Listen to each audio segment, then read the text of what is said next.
instead were planting seeds. It's the only time, night or day, when the house is quiet and peaceful enough to do seeds. And that's because you really only want to put one seed per cell. Now, if you're using like an old Jiffy tray, that's only going to be 48 plants in one tray. Or the newer ones are 72 count. However, I do suggest you use a 200 count tray. The reason for this is because you get 10 plants of each type and you get 20 different types all in one tray. So that's the equivalent to at least 2 to 4 Jiffy trays, whether you're doing the 48 count or the 72 count.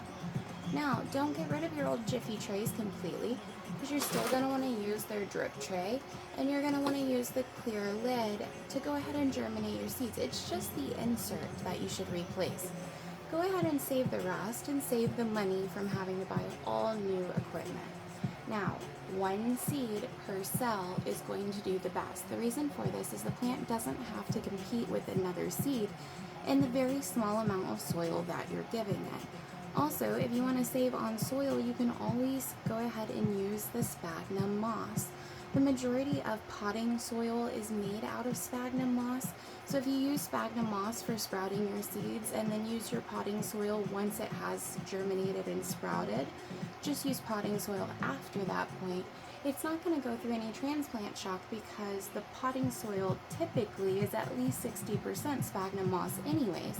So you're actually using the same medium, you're just using a more pure form of it, which is actually cheaper for you.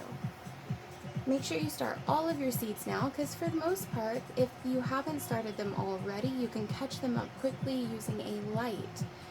If you give your seeds light while you're trying to get them to germinate, one, they will germinate quicker. It's typically in 3 to 5 days instead of 12 to 14 days in a typical window setting.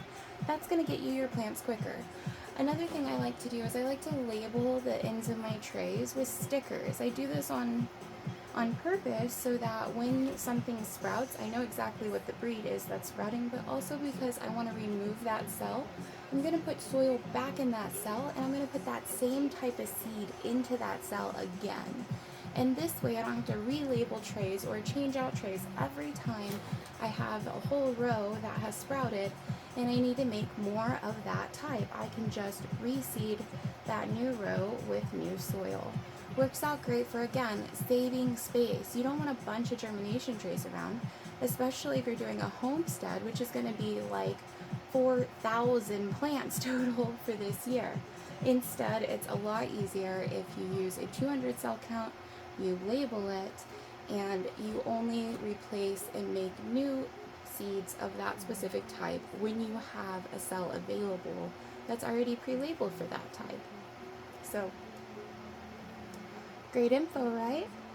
Make sure you hit that like and follow, and I will see you guys on Whatnot, where I sell my plants live.